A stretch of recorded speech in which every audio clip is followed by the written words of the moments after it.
shut up. You're just in honors, and that's what you suck. Okay. Yeah.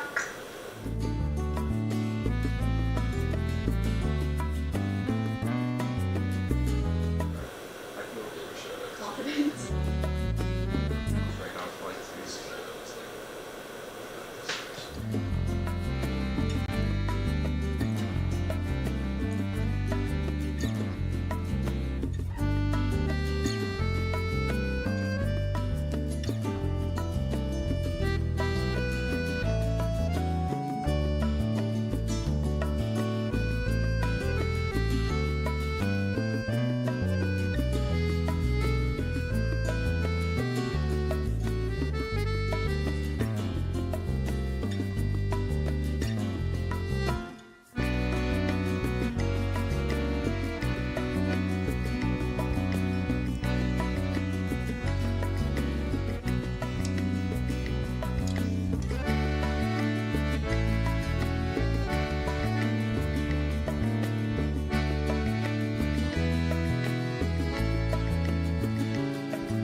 Sequoia. If you want to say something about yourself, just involved this. I'm a volunteer at CKT, and I've been doing mainly the library, but recently I switched to the News Collective, so. Hey, I'm Sequoia. I am part of the News Collective at CKT and used to be involved in the Tribune.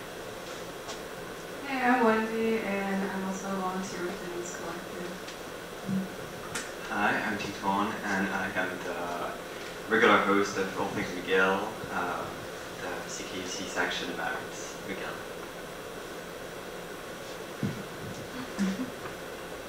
Okay, we thought we'd start with a little bit of history about CKT. It's pretty rare because it's a campus and a community radio, and it's collectively managed, so no one has a boss. It's all unanimous decisions about how things are done. The McGill Radio Club was founded in 1921, and then a spot on the FM dial opened up in 1987, and a ton of people petitioned, but then CKT won it. And then McGill sued CKT FM Radio McGill because they were too political, and so that's why it was renamed to be CKT. Yeah, and you can see a very similar thing happen with like SPHR and how McGill wanted to get them to drop the McGill name because they didn't like what they were doing. So very similar thing kind of happened at CKT here because they did not like the content that was being broadcast because it was alternative, the theme of the conference. Yeah, and then I was just gonna mention just like a few kind of like cool, important moments for CKT. So they've done like a whole bunch of stuff. Again, just kind of like radio has been like a conduit, especially at like alternative radio for like a lot of really important, like CKT just done a lot of really important coverage for things. So they did, like in 1988, they hosted an AIDS Awareness Week. They had like, they had reporters on the ground during, at Kanasatake to like literally like behind the barricades and actually like reporting from like what was actually happening. So like again, such a like rare archives, I guess, to like actually have people there. They had Nelson Mandela on a Mandela, which recently just ended. They had their last broadcast, but Mandela is this like amazing show. You can listen to their archives. They had Angela Davis on, and just like a lot of really cool shows. They have like in 2006 they had they started Under the Olive Tree, which is like at the time was like one of the only shows that was like dedicated to talking about Palestine, and it's still on the air. You can check it out. So anyways, very kind of cool history, and you can like look at some of our archives online for more. So CKUT is licensed and mandated to air content that runs counter to mainstream media and to have challenging content to what is normally seen on the radio and other mainstream news forms. So that's sort of the power that CKUT has to just be an alternative radio form. And it's not a voice for the voiceless, but a mic for the mic. Okay, so I'm going to do a little section on just like what I've learned doing podcasting and radio. Again, I didn't really have any like formal training, but I don't think you really need that much formal training, so I'm just going to share what I've learned. So first, and this is going to be more podcast oriented, so we'll get into more radio focused stuff in a second. So first thing you'll need is a microphone. There's like little USB mics that can range from like maybe 30 to like $100. You can always like scale up or scale down, but those just kind of like plug into a computer or a phone. I have like a Yeti, which is just like, I don't know, like YouTube's just like, it's a great beginner mic, so I got the Yeti. And yeah, but I created like a podcast at the Tribune when I was a news editor, and I literally just used like my iPhone and like Zoom meetings and stuff, and it was great. It worked fine. You just need like a really quiet room and a non-squeaky chair, really important. And then you can also use those little like clip-ons. Anyways, the Tribune has like lots of equipment that you can use. So microphones. The one like setting that's on my microphone is gain, and like that's pretty much just like how much background noise it picks up. So if your gain's really high, like you might be able to hear your computer fan or like the road or something. And if it's low, then it'll be like more focused on the voice. You can also use like a pop filter. You can make your own, really, you don't need to buy one. But just kind of like a little shield to put in front of the microphone so that it's less like the P and B sounds are less like harsh sounding, and also like mouth sounds too. I hate mouth sounds so much in podcasts, so it's kind of like good to have like a little filter or something. So for pre-production, again, it really depends on the kind of podcast you're doing. There's so many different kinds. There's like interview shows, there's like really highly produced shows like Throughline, which kind of like almost like audio art, I think, just like layered sounds and archive footage and stuff, or kind of like a monologue conversation. So again, I think it's really important to figure out like what kind of scripting and pre-production you're gonna do. There's benefits to both. If you over-script it, sometimes it can feel like that, and like the jokes can feel really like canned, kind of. If you under-script it though, sometimes there'll be like an awkwardness of like, you don't really know where the conversation's going, so it's kind of good to find like a little bit of a balance. Usually I work with like a Google Doc, and just kind of like have a few scripted intros or like loose questions, but again, be adaptable. Pre-interviews are really, like if you're a real go-getter, that's great, especially if you want to do like a long-form podcast. It can be good to talk to somebody just in advance to kind of hear what their voice sounds like, whether they're a good speaker or not, and like what you're kind of like anticipating their answers to things. So you'll be less caught off guard for the real thing. I don't think it's really necessary, but if you really want to, it can be really helpful. And always choose an engaging speaker over like a boring one. Like even if like they're like the most technical expert on this thing, nobody is gonna want to hear your podcast if they can't stay awake. So like, you know, I've had like really smart guests on who just do like can't articulate their thoughts very well, and I would very much prefer somebody who maybe was less technically knowledgeable but really like expressive. So that's really important. Yeah, I'll skip the radio recording thing because I think they're going to get into that. So for the recording, I did mine on Zoom because I didn't really know about these other like softwares that exist. But I've used Riverside in the past, and basically this is just this website software, I don't know, where you can, it records separate audio tracks for each person. So you can have, it's really helpful if you want to kind of edit things better and you want to only hear like this person's voice, especially if people are talking over each other. You can kind of like separate their vocal tracks, so that can be really good. There's also like a separate channel for producers and the guests, so like you won't, like if I'm like producing it and I'm like listening on the live recording, it won't record my voice.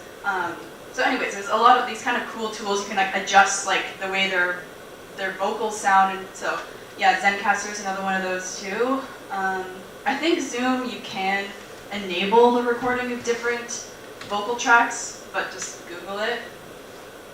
And then post-production, so like,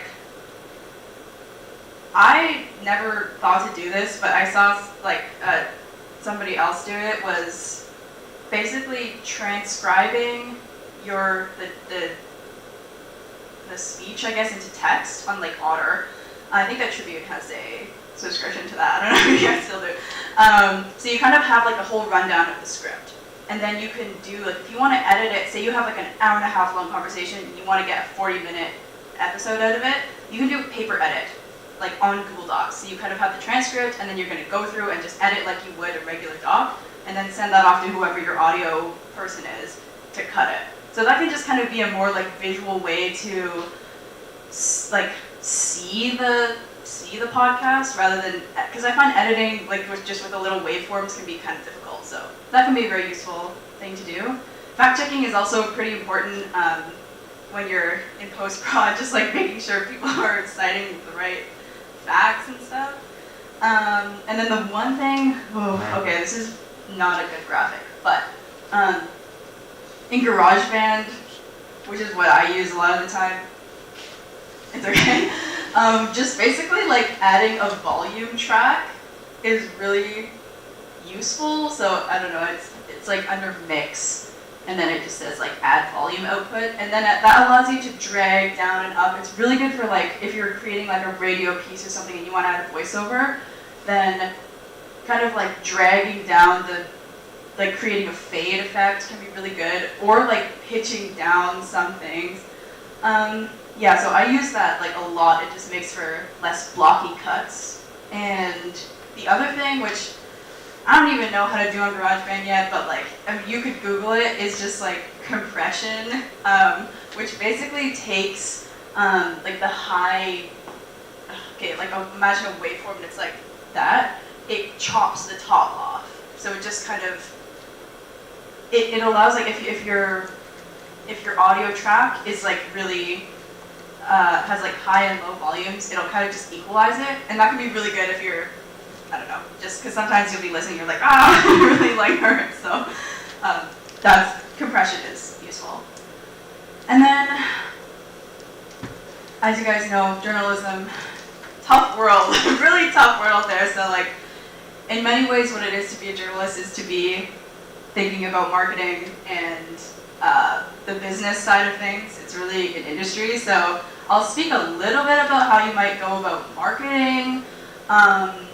You can kind of do like market research. I don't know, I also saw my work do this. So they would kind of gather up all the relevant podcasts on your topic. Like say, like I looked up like psychology podcasts or something, and you kind of like put them all out on a board, and you see what are the common motifs, what kind of colors, what kind of visuals are being used, so that you can kind of say like, okay, what is like, how will my podcast art stand out? So as I expected, like, I mean, not really in this slate, but like for a psychology podcast, you'll see a lot of like brain imagery, and so like maybe if you wanted yours to like stand out in a different way, like I think that to me, hidden brain and invisibilia kind of like stand out to me in this cool way. So I don't know, just kind of like seeing like where your niche is, and like if you're doing a podcast about technology, like, and you just see like a million robot hands, like maybe do something else. So it's kind of good to kind of know what's out there and differentiate yourself a little bit. Popcast does this really cool thing with like little assets for like each one, just kind of like keeping it like consistent. Again, I can't stress to you how much like an artwork matters. Like people will listen or not listen to your podcast because of what the little cover image looks like. So really key to make sure that it matches with your tone and feel too. Like you want to think about like, what is the vibe that this is giving? Is this giving friendly? Is it giving adversarial? Is it optimistic? And like that can really like shift the way people will listen to your podcast. It's good to have like a trailer or a teaser. Again, make the first episode really good, because people will often give you one chance and then say yes or no.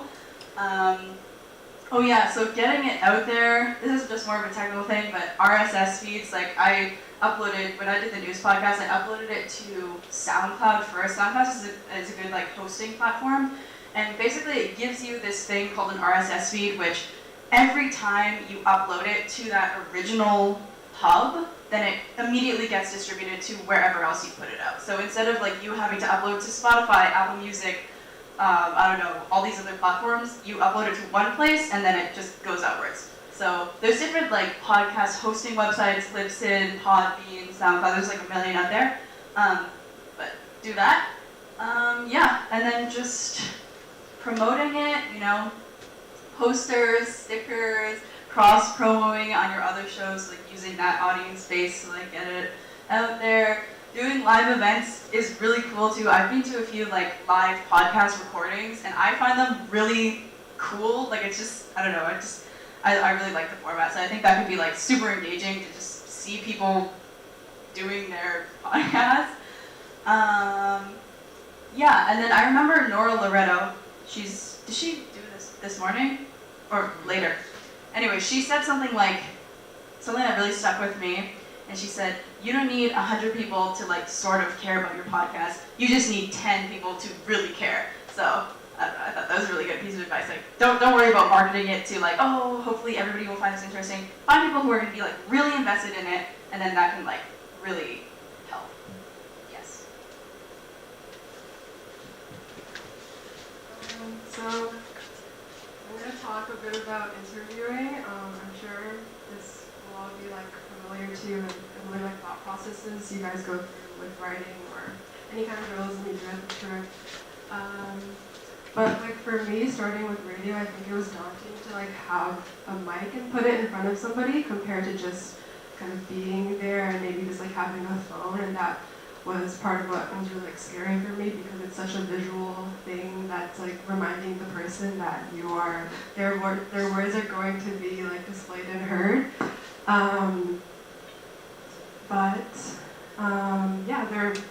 So there's obviously many things that so a lot of what we do at the News Collective is like go out to record live events and protests, and I think it's cool with radio to think of like how you can use sound to really bring your listener into a scene. So maybe if you're going to record a protest, for example, you can think of like what the weather is like, or you can record traffic or like bystander conversations, protest chants, and I think these really all help like bring your listener into the scene and what it feels like to be there. And before you go in, it's always good to do research, obviously. Think about like which perspectives you want to get. I think it's good to always like interview a diversity of people, obviously. Not always, I think it's easy to like interview people who are approachable and like really willing to talk to you, but it's always good to get maybe people who are not, you don't expect to be there at the protest, people with interesting signs, people who may not be like open at first meeting you to speak with you, but you know, once you get to talk to them a bit, maybe they open up a bit more. And yeah, always, I think I usually go in with like a list of open-ended questions, but yeah, don't be afraid to go off script, and I think just like respond like a normal human being to your like interviewee. Just like, you know, like engage in conversation with them, and don't be afraid to like ask them to clarify, and like improv. Something I used to think was that experienced journalists don't get nervous at all interviewing people, but I think that like interviewing is just something you can't really perfect. Like you're never gonna come out of an interview thinking like, yes, I asked all the right questions at like all the right times. So I think that's like helpful for me at least to think like this is something I can always improve on.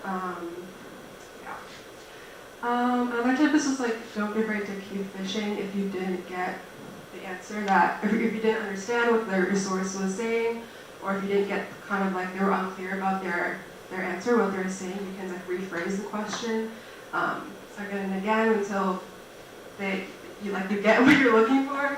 Don't be afraid also to take lead and redirect. If your interviewer is like talking a really long time and rambling, you can just kind of cut in at a good time and redirect the questioning.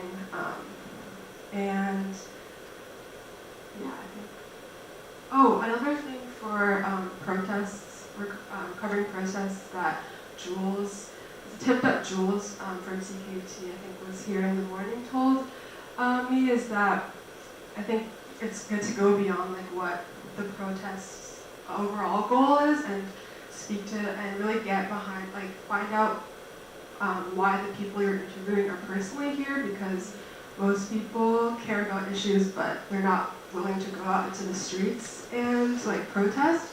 So if you can find out like why people personally came out and why they personally care, I think that is really cool. I'm going to talk a bit about framing. Probably like similar thought processes you guys think of when writing or making like multimedia content, but I got these questions from a workshop run by CUTV, which is like a Concordia broadcasting, they're a Concordia broadcasting station, and they run a lot of free educational workshops. But I thought these elements of framing were useful. The questions are like, who is acting, who is being acted upon, what is the conflict, and what is at stake. And there are many ways, obviously many ways you can answer these, and that will depend on what your goal is. Like for example, for grassroots journalism, a goal is to empower social movements. And so that will change how you answer these questions. Like, for example, like mainstream media may cover a protest by focusing on a scene of like violence, and that's the action. But maybe you want to focus on like a sign making workshop before the protest, or the organizing that took place months before the protest. Yeah, things like that. So, yeah, that power. You have power. And then for framing, I think with radio, it's also cool to think of how you can use sound to paint a scene, represent ideas and conflict, and build momentum. Because if you have like a long podcast, you want to think about how to make your radio story memorable, and I think it's easier for people to grasp onto like scenes and characters instead of just information. So you can think of things like pacing, like if you have a more dramatic scene, dramatic moment, you can use more like cuts, or if there's like a moment of personal reflection, you can like slow it down a bit with editing. Really you can listen to tone of how people talk. And what else? Yeah, I'll hand it off to you. Yes. So now it's going to be a bit more like history theoretical of radio media, and I wanted to talk about the radio voice. So I'm sure you already have like preconceived idea when I say that, the radio voice. We all know it, but at the same time it's such an abstract concept. And so I first heard about it in a scholarly way through this book, Radio Rethink, specifically in an essay by Francis Dyson called The Genealogy of the Radio Voice. And so, where does it come from? First of all, we have the mid-Atlantic English, which is like this English that was spoken by upper middle class, mostly in the US, that sounded a bit British, but not really. So it was an accent from nowhere. So in this sense, it elevated it to, a godlike quality status that was very prominent in art, so in theater production, and then in radio when it was first introduced. And so Francis Dyson, in his essay, he talks about how that voice is disembodied, and it is used to convey truth. But that idea of truth is kind of dangerous, and nothing is true. Like everything is biased toward a certain way. So yeah, the radio voice is about a clear, articulated, and sometimes eloquent speech. Like it does not mumble, it does not stutter, and it provides meaning. It provides this truth. That truth, so he says, Francis Dyson, that it is the belief system which those in position of power want us to accept, and so it's like very authoritative. And it was also a technical issue because of like the first microphone, how they were built, and like diction needed to be very, very clear. But when microphone were made better, starting in the 1940s, that diction, that voice of media was already established, and so it was just like a standard that media, radio were just following again and again. And then started in like the 1970s, we have the creation and development of NPR, which allowed new voices and like female voices to be streamed, and also, a larger spectrum of people talking on the radio. So that was the first change to radio, and then we get This American Life in the 1990s, in 1995, and that was really a transformative event in the world of radio, because it was about how do I formulate that again?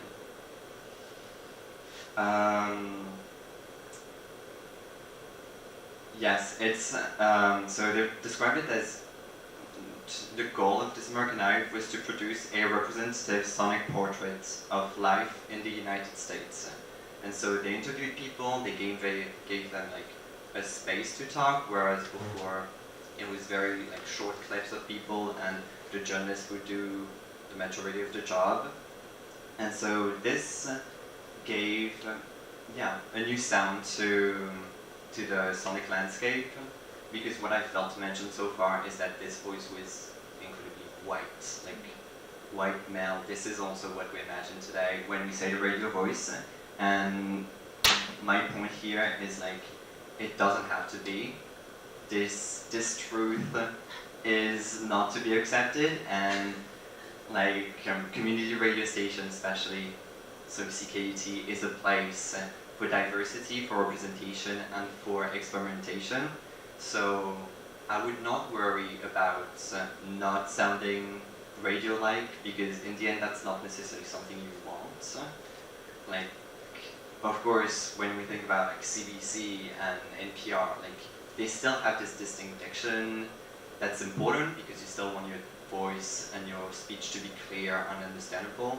But at a smaller scale, at CKUT, this is not what we promote. We are a mic for the micless, and so it's really about giving a chance to communities of all different backgrounds to speak.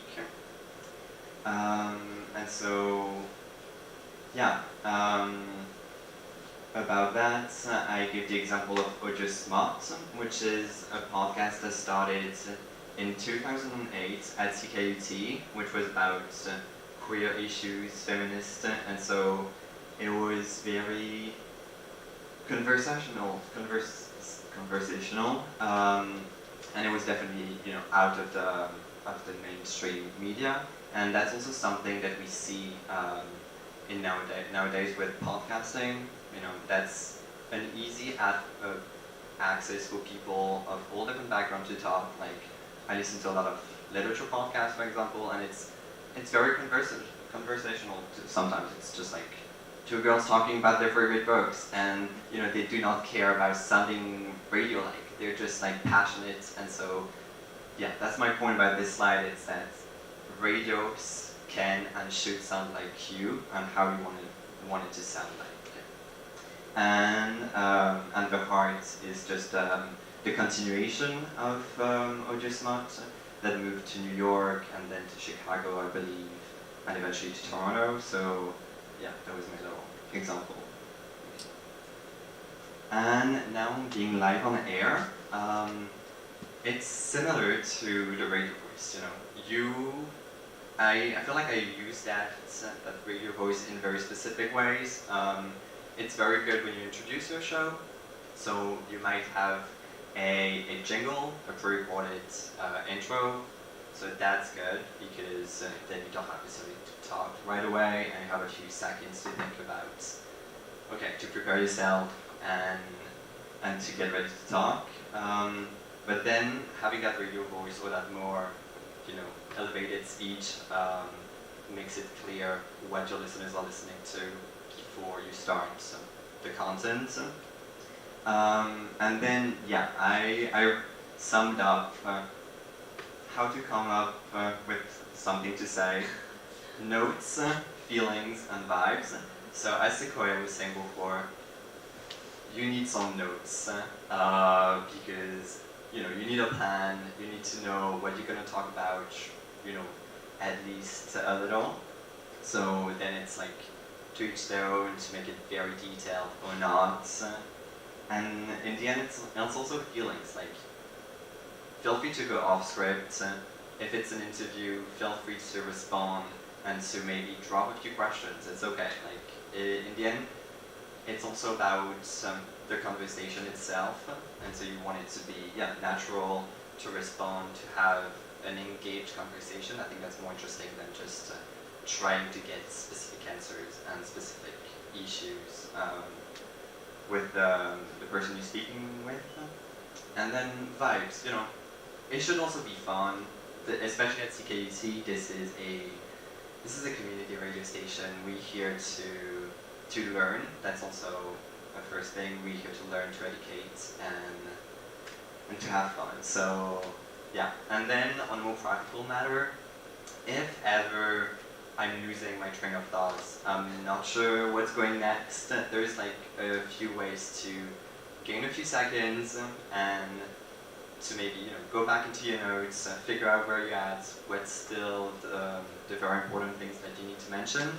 And so we have a ton of pre-recorded stuff that we can play. We got jingle, music, station IDs, which is also something we have to do as part of our name date. We need to state it loud and clear on the air that this is CKUT 90.3 FM.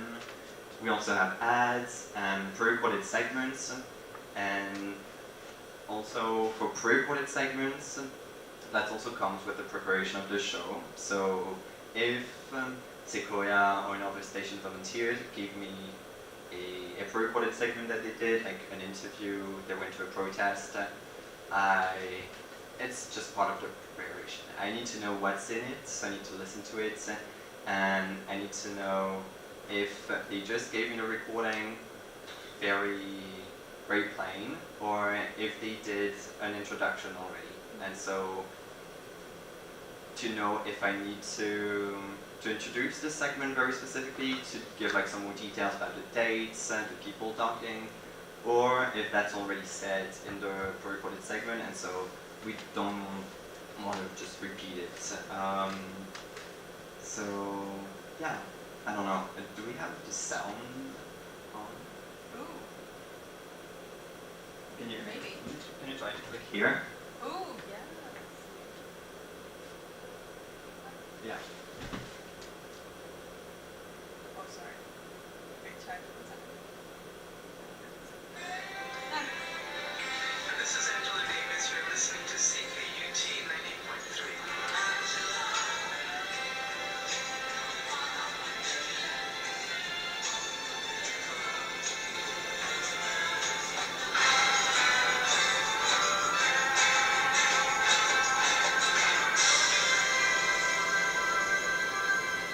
Yeah, so that's one of the station ideas that we have made by Angela Davis. So, we need to play station ideas. So if you need like 30 seconds, you can play that. You have 30 seconds to get your thoughts together and then move on.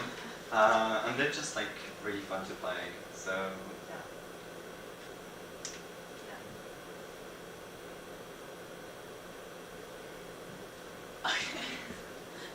Do you want to should? Yeah. Okay, so we were gonna do a little interactive workshop part.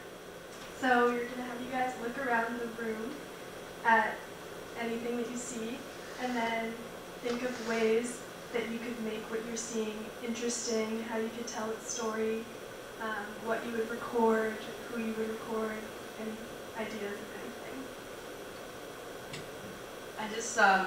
I was really inspired actually by This American Life, where the producers were like challenged to create a really compelling and interesting story from like stories that their parents had pitched them, and it was like totally like useless stories that like mom thought was interesting, but like would it be good for like international airwaves, but like I thought it was still like really well done. So it really shows like how much production can change things and how you can really like make a story out of nothing. Yeah, what would you like? Just like what comes to mind? Like just like if you were to like make a story about this like right now, or if we were like going live on air or something, like what could you work with? Yes. I feel like there's a lot of auditory information about what the space looks like in the steps on the floor. Yes. Maybe in the Yeah. scooching of chairs or something like that. Yeah, totally. Like soundscaping. Oh, you were talking about like soundscaping, right? Anyone else? Do you want to say anything about that? Anyone?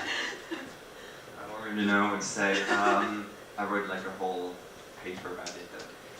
But soundscaping is a specific form of radio. Started at ACFU in Vancouver with Simon Fraser, with Murray Schaefer and Hildegard Westerkamp. And it's basically that, like, you can create very compelling audio piece by just using sounds and then playing in the studio. And yeah, that's also something that's important to keep in mind while doing interviews and while creating a more narrative segment. That sound, whether it's music, jingles, and ambient sound, are going to create a certain atmosphere to your piece, and that can be very compelling for listeners to feel like they are in the story. So definitely include some sounds. Sometimes we need just a clear voice, but a lot of the time it's more interesting to have something in the background too. Yeah, I hope you guys are still thinking about ideas. But actually, I just thought of one actually, so I'll share it. So I was here like last year, I think, and I went to like some panel about COVID-19 and like health disparity. What was it about? I think it was about like racialization and like COVID-19. I can't quite remember the exact topic. Or about like healthcare inequalities in Quebec. Anyways, and it was held in Thompson House, like downstairs.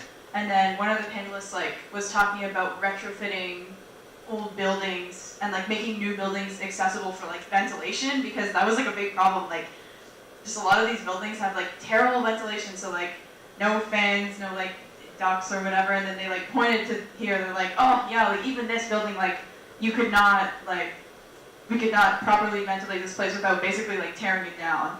So I feel like that could be like a really interesting story. It'd be like, how are old buildings like suited or not suited to future pandemics or like ventilation issues with like, I don't know, the rise in airborne diseases. Like you could work on like the architecture or something. But my second point was that I think to be like a good journalist, you really you just like be a sponge for like anything. Like just read anything and go to events, because oftentimes like that knowledge will allow you to like think of a new pitch or like connect you to new things. So it's always like, it's not just about researching the story that you're doing, but like just everything else, just take an interest in other things. So that would be one of my ideas. But does anybody else have any? Yeah. Yeah, I'd love to know how they chose the artwork for this place. And Love it. who did it and why. Their inspirations. That is so true. Actually, yeah, because they're like, yeah, because like, Mind you, over there, I don't know what that's supposed to be. yeah. And they also have like little, like they have little like tags, like they're for sale. This is for sale. So it's like, yeah, how do they like contract, like how do they choose the artists? Like, do they get sold? Yeah, no, that's a great one. Or even like partnerships between institutions and art, because this isn't like an art gallery, but like, still works. If you look in the hallways, there's a bunch of old art of scientists and teachers that have been working here for a long time. Oh, that's awesome. Very observant of you. I love that. That's very journalist. Yeah, okay, excellent ideas. Does anyone else? If not, we'll move on. I'll let you guys rest. Who wants to speak on any of these? Yeah. So CKUT has a a blog, and anyone can write for it, and you can write about basically anything. I wrote last year, and I got to go to a live music event. I went to Island Valentine, and you just write about anything, but I wrote about like a live music review, and I think it's super cool because you can go to any event like in Montreal, so it's super localized, and then it's a good combination of radio and written journalism, I think. So that's just a cool opportunity that CKUT offers.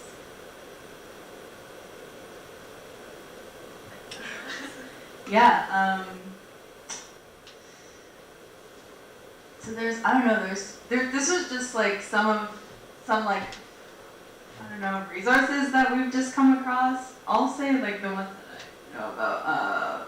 Jules, who was here earlier this morning, sent me a bunch of these, sent me the Sound School long form radio, I don't know if radio survivor actually. Did you add that? Nice, okay, maybe you can talk about it. But those, the top two are just kind of like, I think, I haven't listened to them yet, but like people talking about how to do like radio podcasting and storytelling. I actually haven't read this yet, but I came across this radio illustrated guide. It's like a comic pretty much, and it was made by Ira Glass and somebody else there. But it looks kind of fun and like interesting. So yeah, that's like available. What else? Oh, this is an amazing guide. I think would be really useful for like Tribune people. Truth in Journalism fact-checking guide. This is just like a really comprehensive like fact-checking, just like how to do fact-checking, but like a very wide conception of fact-checking. So like, yeah, just like thinking about like how things are framed, like kind of using inclusive language. Anyway, it's very comprehensive. Totally recommend like checking that out. NPR has like a whole bunch of like kind of blog posts about inclusive journalism and journalism training, so that's super great. Yeah. Anyway, yeah. And then there's for like you can, I think with sound it's cool to use like like sound archival material. I feel like it'd even be cool to use it in like Tribune written pieces. If it's like an open archive, you can like link it. I think that would be really cool. But there's the Spoken Word Montreal, which I think was a project at Concordia where they just compiled like a list of archives, and you can find out ways to access them. Like there's metadata about each of the archives, and then CKUT has an archive and time capsule. Oh, yeah, cool. I think if you email CKUT and ask them for the link, like it's all, I'm pretty sure it's all like open and you can use it. And it's cool, like there's like stuff from McGill and just wider Montreal history that you can listen to. Yeah. Oh, the Radio Diaries Handbook. I thought it was really good. It's like radio diary. It's like radio for beginners / teens, and it just has. I got some of the material from there. So yeah. Is there anything else?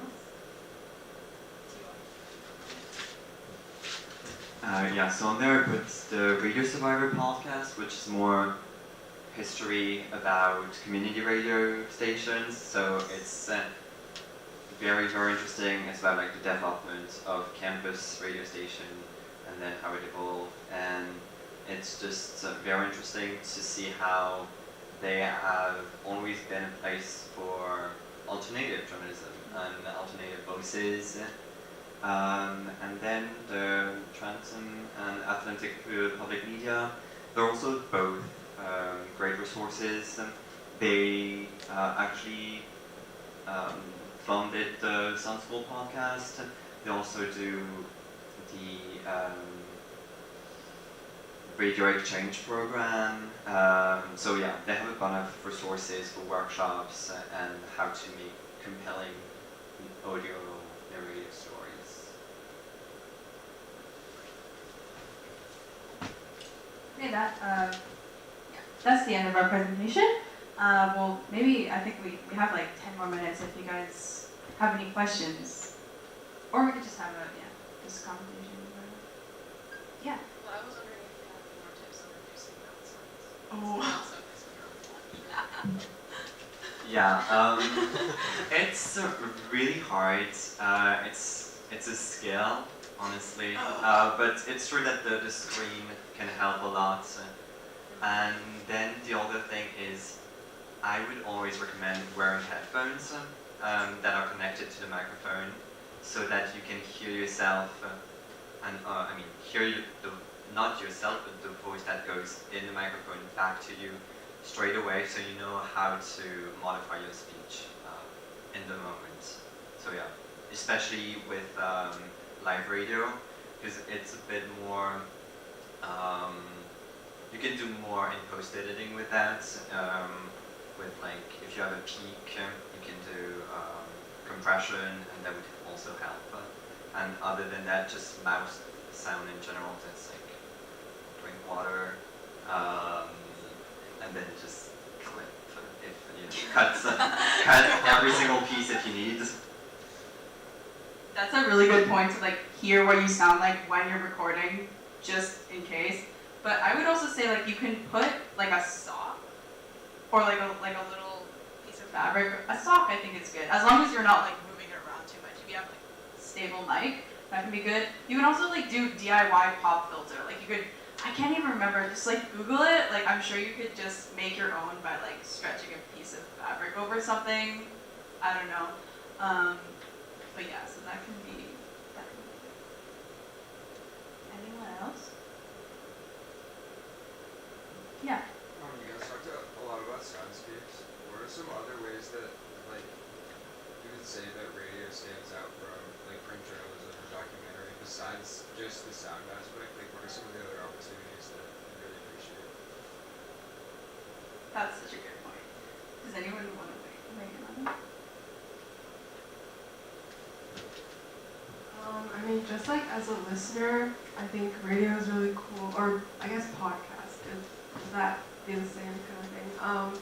I think it's cool for like, you can really start somewhere small and then tell like a bigger idea from that, whereas I think like radio or like audio is harder for like trying to get really comprehensive, because you're interviewing like individual people and you're going to like local places. So I feel like it's really cool when I hear a story where it's like somebody is telling like an anecdote, but it represents a much bigger like conflict or idea. Yeah, that'd be my answer.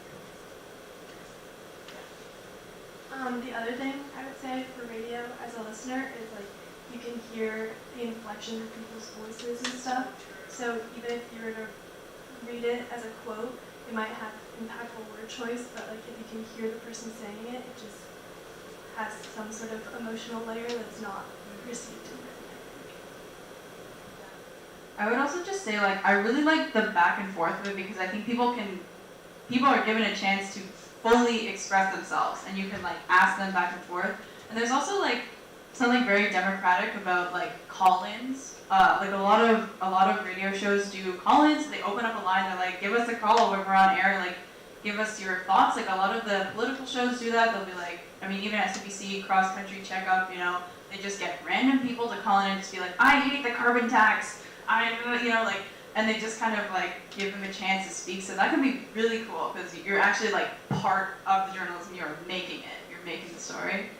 And I have one more. Oh, I remember. So at a workshop that CKT ran, they told us about this old show that used to run, and I think it was called Homeless Radio, and they would literally go and like literally just like put a mic in front of people to like tell their own stories. And they went around to like the one I listened to was about like squatters, and they would kind of just like talk about their experiences, like kind of the political aspect of squatting too. And I don't know, just like letting like some of the most disenfranchised people speak into a mic and have that air, I think is like really cool. And then, sorry, the last thing I'll say is Jack, the spoken word coordinator, also mentioned this at the last workshop that they gave, kind of saying radio is a really cool broadcasting service because it does not respect boundaries, it does not respect borders, it does not respect walls. So like, there's something accessible about it, like it just gets put out there, and I don't know, yeah, there's something cool about that, just kind of turning on, being like, I don't know what this is, but it just plays. And honestly, that's how a lot of, I worked at this like community center for the summer, and that's how a lot of people get their information, because they don't have their own personal electronics, they don't have a phone, they don't really have access to like a computer, but like there's always a radio playing during lunch, and like they stay up to date on like news, and you just chat about what's happening in Montreal, just because like you just hear about it. So I think that's kind of an important like accessibility thing as well. Sorry for the long-winded answer. These are great questions. Anything else? Yeah. Do y'all have any favorite interviews? Oh, that we have done? Yeah. Oh, you've done a lot of.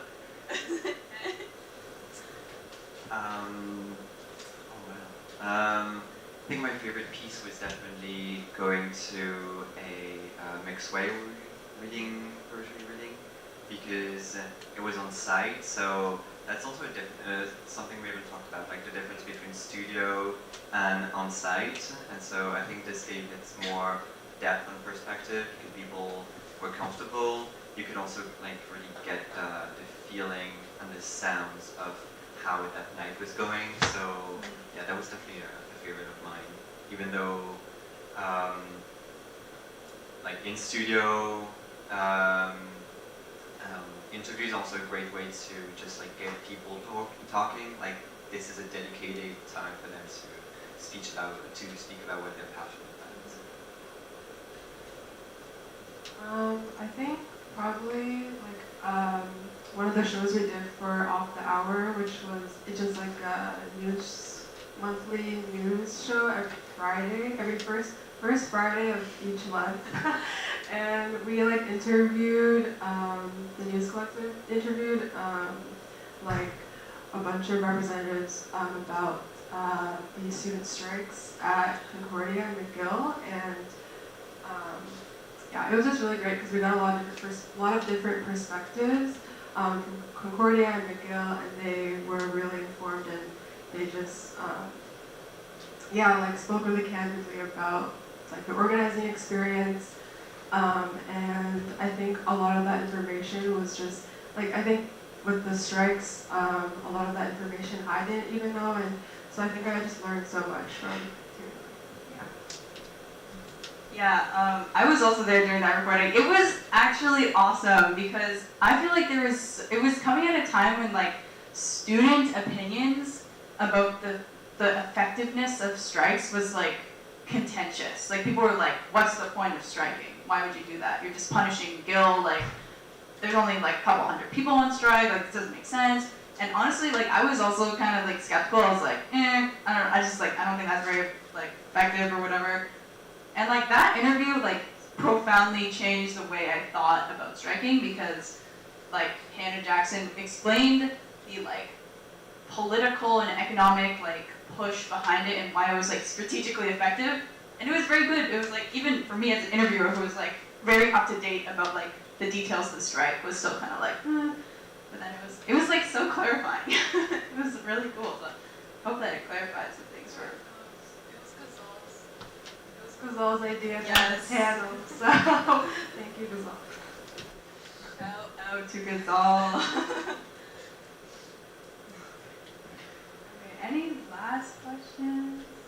Keep them coming. Do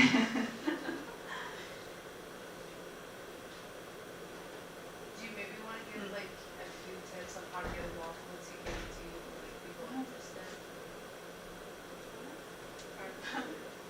Okay. Yeah.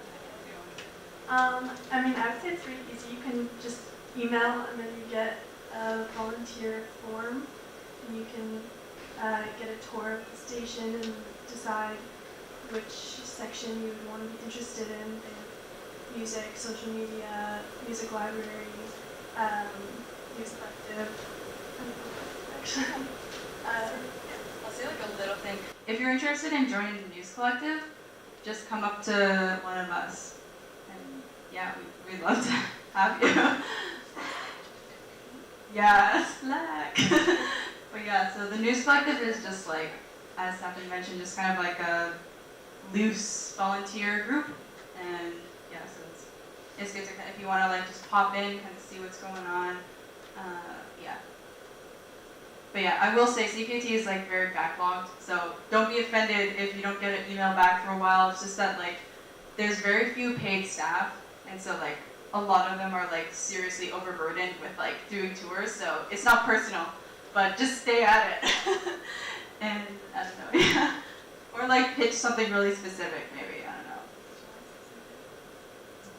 don't know. Yeah, so I'm the host of All Things Miguel for now, and that's a great opportunity to just be on air, either if you want to actually be in the studio, so it's from every Monday from 11 to 12, and it's just a good opportunity, like low stake, to do some live radio, and then we also play a lot of segments from the News Collective, so that's also an either low stake way to get introduced into radio, to do like a little segment, even 5 minutes is perfectly acceptable. But yeah. Okay, yeah. I think we're at 1:30, so thank you guys so much. It's a pleasure to be here.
I steal some water? Oh, yeah. Thanks. Okay. Can I? It's not theft if you ask.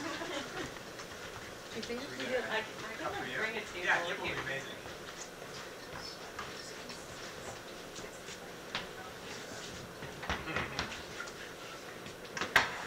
Does this make it worse or better? Yeah. What?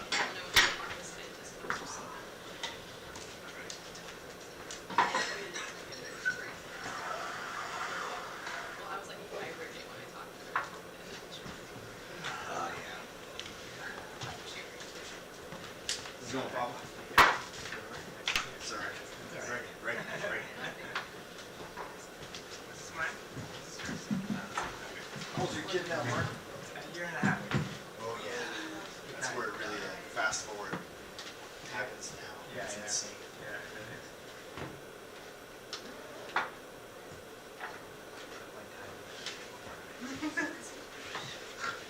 Sorry. Is the lighting good? Okay. Shall we start? Do we need a mic in this room? I think It's this for is the a mic live in the room. stream because it is being live Oh, streamed. wow. Yeah. Okay, well, We need hello consent everyone. for that. Thank you for Sorry. coming. No, I just it's fine.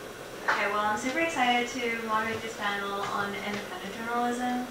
I'll just get started by introducing our amazing speakers here today. Eve, you're a journalist based in Montreal. You're currently working at the Eastern Door, and also you're a McGill alumni. Used to be an editor at the McGill Daily. Ooh, the daily. Yes! We said there was no Making competition. instant enemies. Matthew, you're an award-winning editor and journalist, and in 2021, you founded The Result, which is an independent media outlet focused on platforming the voices of Indigenous, Black people, and people of color. Martin, you are an investigative journalist and the managing editor of The Breach, an award-winning outlet launched in 2021. You are also an environmental writer. You wrote for The Guardian, and you wrote for a bunch of Canadian publications like the Toronto Star, the Walrus, and the CBC. And Chris, you're the co-founder of The Rover, an award-winning investigative journal based in Montreal and launched in 2020. And you also worked at the Montreal Gazette for 9 years. So I'll just start broadly. What is independent journalism, and why is it important to have journalism that is free of influence? Yeah, I guess if you guys want to. All right, okay. I think if your funding doesn't come on the condition of editorial control or any kind of editorial influence, that that constitutes independent. Ideally, local ownership. Ideally, small. I worry when things get too big. It's like, wait a minute, is there money here? I don't like this at all. I'm suspicious. What's all this money doing here? That's my. And why is it important? I mean, a number of reasons. I think when we have this idea of the mainstream media as being like Machiavellian, but it's almost always just lazy, and overly reliant on the big, slow machine that doesn't adapt with the times, and that it's like they don't have the resources of the big ship anymore, but they have the mentality of the big ship. So they're not very adjustable, they're not very flexible, and what the difference with independent media is we can take bigger risks. We wear our heart on our sleeve very often, and I think that's lacking in corporate media. I think of all of the bad things about corporate media, a big part of it is that newspapers used to actually play a really vital role in the community. Years and years ago, newspapers would organize snow shoveling drives, and there would be more community events. And I think what a lot of people miss and long for, and that's what I found in my experience doing The Rover, and I'm sure you guys have done the same thing, certainly at the Eastern Door, and I'm sure at The Breach as well, and at The Resolve as well, is that people want to belong to something that feels like it's a part of their community, whether that community is online or whatever. The community aspect of it is much more important than I ever thought it was, now that I need the community's money. Yeah, so similar sentiment with the. By the way, Eve, come on. She's the best. Thank you. So the Eastern Door is a community newspaper. It's in Ganawake, like 20 minutes outside of Montreal. To clarify, I am not Indigenous, I'm Scottish, but I work there. And for us at the Eastern Door, because we're small and because we're community-based, it's really kind of for the community above all else. It's not for like a much more like global readership. It's important that it stays local. And while I think that Ganawake is in kind of a unique situation in comparison to non-Indigenous community newspapers, because global and national topics related to Indigenous people obviously affect the community and are something we report on. It's still like a massive priority to make sure that community stories are kind of prioritized. So I feel like for us that is, say there is a massive story like the recent bill passed to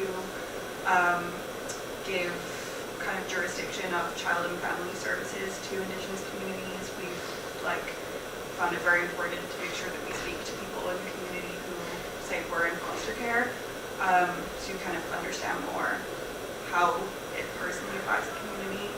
And yeah, that's kind of always what's prioritized for us, because while a lot of community newspaper readership is going down and print journalism is difficult right now, a lot of people still buy the Eastern Door every single week, and especially a lot of elders are very consistent readers, so it's important that those connections are preserved. Yeah, I agree with everything both of you said. Another McGill Baileyite in the room, so I appreciate the indulgence from Tribune journalists. Though I hear the rivalry is not as strong as it used to be. The biggest newspapers and media outlets in this country are either controlled by billionaires or hedge funds. Globe and Mail, billionaire owner, Post Media chain, a hedge fund in New York. So, by contrast, New Jersey, they've downgraded. New Jersey, they've downgraded. There was a New York. They fucking downgraded. It's amazing. So by contrast, we don't at the Breach have advertisers. We don't have investors. We certainly don't have any billionaires, though there are any in the room. By all means, approach me afterward.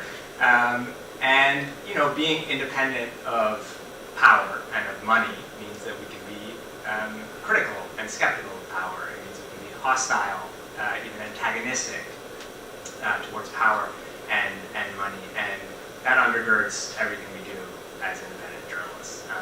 You have freedom and autonomy to do the kind of journalism that you simply can't do when you work at a big broadcaster or corporate media outlet, because there are all these filters set up by the people who own those things to ensure that if you're truly critical and skeptical, it will be very hard for you to do that kind of journalism. There are exceptions.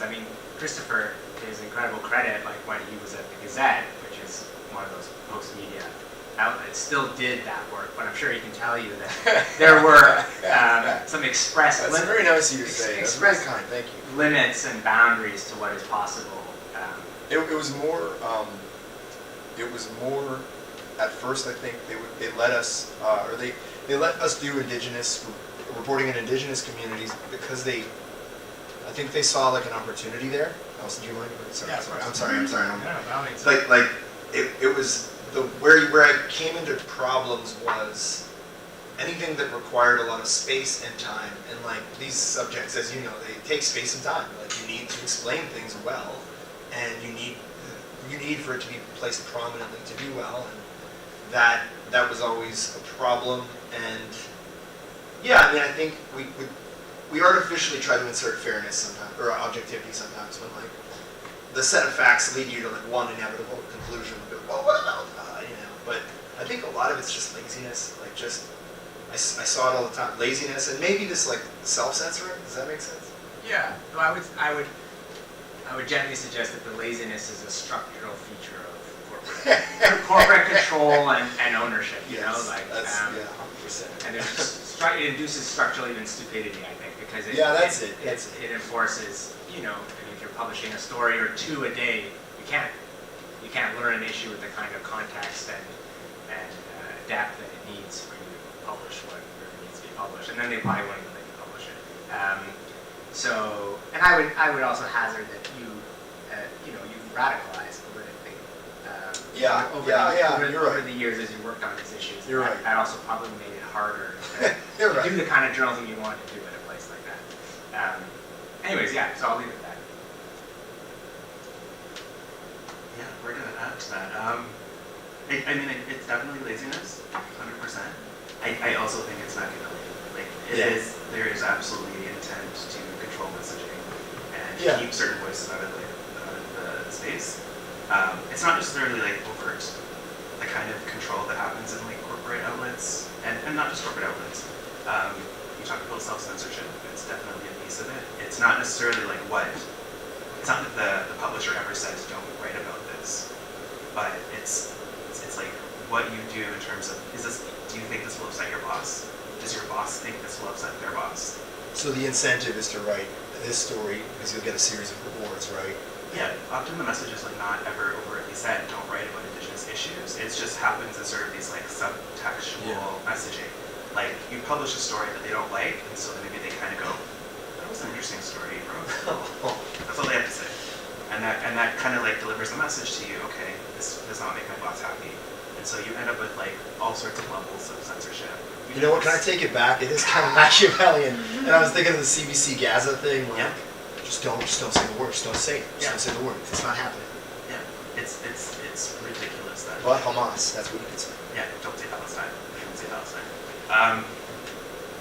And I would say that sometimes some of this culture creeps into independent media too sometimes, because sometimes we are coming from the same places, like journalists lead corporate media, start independent outlets, and sometimes they're accidentally bringing some of that culture with them, even as they're doing it. Like what I think independent media does really well is, if you're talking about like The Breach, you're talking about Ricochet, you're talking about Pivot, there's always a story there, something bad happened, and or like there was some sort of line crossed, and so something new had to be created to fill a need.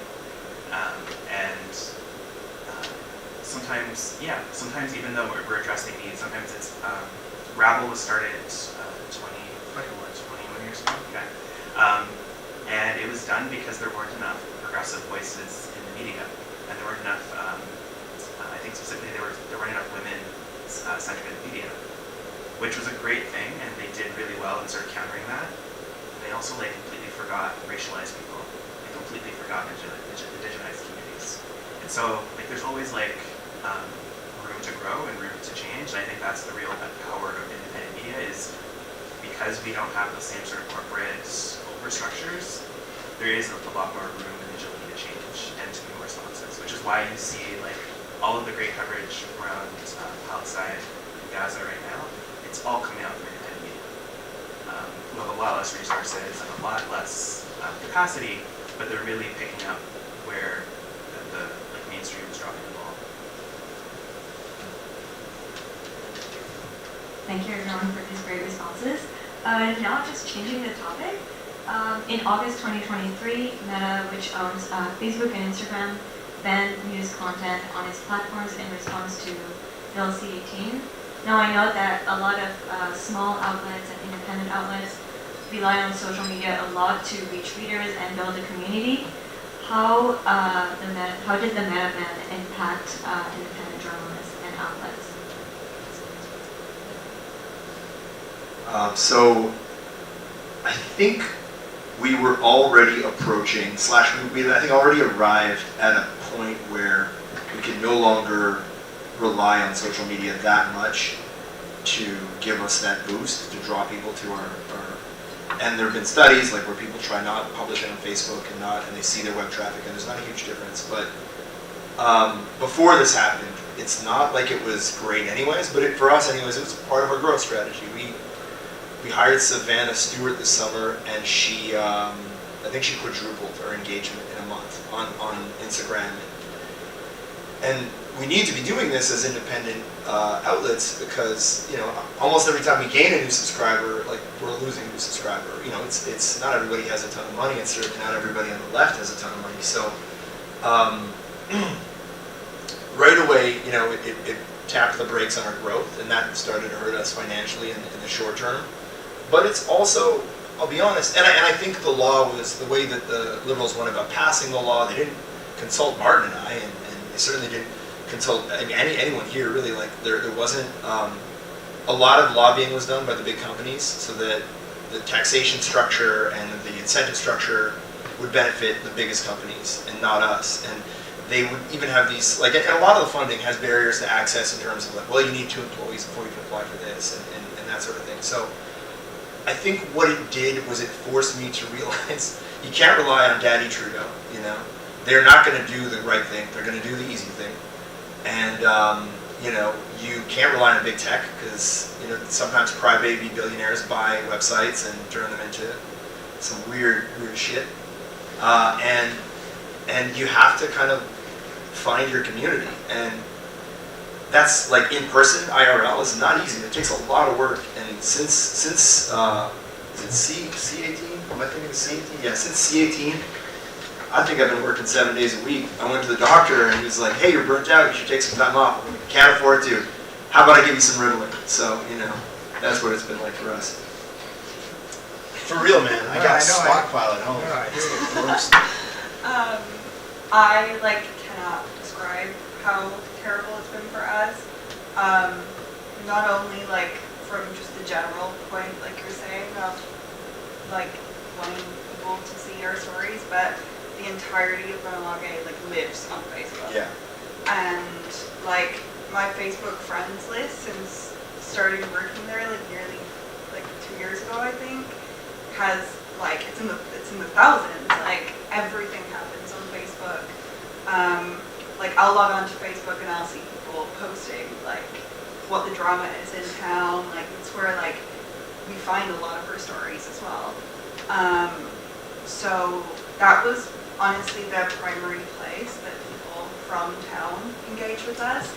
So while we still have a lot of people reading our stuff directly online, or people who have a subscription elsewhere in the world, people from town, from the community of which the newspaper is for, are seeing lots of our stuff. It kind of is shitty for us as reporters too, because because of all of that, we would get hundreds and hundreds of likes from people on the posts, and big conversations and debates, or new leads. Yeah, would all happen in the comments and in the shares. One example in particular, I wrote a story about a woman who had a really traumatic birth experience at Anna LaBerge Hospital, and she basically had really, really racist staff that had kind of endangered her life and her baby's lives during the birthing process. And when that was posted, hundreds of people shared it from town, and B, tens and tens of people, easily must have been about 40 different people, shared their experiences at Anna LaBerge, specifically in the maternity unit, who were also from Ganawage. And because of that, I was able to write a follow-up about more people coming forward, sharing their experiences. And yeah, Facebook is just, I know that maybe a lot of young people aren't using Facebook as much, but that's not the case in Ganawage at all. And a lot of people also aren't aware of the ins and outs of the bill, so some people don't even realize that that's why you stopped posting. They just, a couple of people will say, oh, you didn't post the last time you talked to me, so why should I talk to you this time? Because you said you were going to share about this initiative, and I'm like, we did, but our Facebook page, we can't even go on there to reply to messages sometimes. It's so glitchy, it's so poorly done, everything is bad. So yeah, I've seen a lot of engagement still on like Twitter sometimes, and people will still like email us, but it's more and more not people from the community, which sucks. So Does everyone know like all the basics of C18? Should I break that down? Oh yeah. So Thank you. sorry, we didn't do that. We're all like so in it, you know. But basically, the big newspaper companies were pissed off, rightly to some degree, that the basis of their model, which is advertising dollars, has been gutted because all advertising dollars are flowing to Facebook and Google now. And so they ganged up, lobbied the government, and the government tried to impose a tax on links. Basically, it's a link tax. So every time you share, Facebook shares one of your articles, the idea would be that they would pay a sum to the companies whose content is shared. Now, there's all kinds of problems with that because we probably should. I think actually it's decent that they share our stuff. I think we should be taxing the shit out of Facebook because they're a multi-billion-dollar giant that mines our data and sells it and engages in all kinds of surveillance, et cetera. But so there were probably facilitating genocide. et cetera. But as a response to this attempt to tax them, they basically just pulled out of the country and the ability of any media companies to post any links on Instagram and Facebook. Now for us, it wasn't as, sometimes we described it as an existential crisis because everyone was describing it that way, but I'll be honest that like, it didn't hurt us that badly, in part because Facebook and Twitter to an extent were already throttling progressive content. So like in our first year when we launched in 2021, about 40% of our traffic came from Facebook. By the second year, it was down to 20%. The next year it was down to 10, and that was before before Meta just banned all sharing. So, and now it's down to 0, but graciously, Zuckerberg still allows us to advertise on the platform, and that's actually how we get a lot of our newsletter subscribers. So we invested in, from the get-go, and this is the kind of going model for independent media, you invest in building a newsletter list.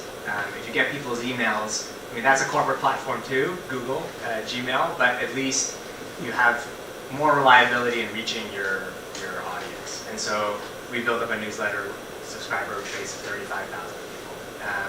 And so we can reach them in a way directly.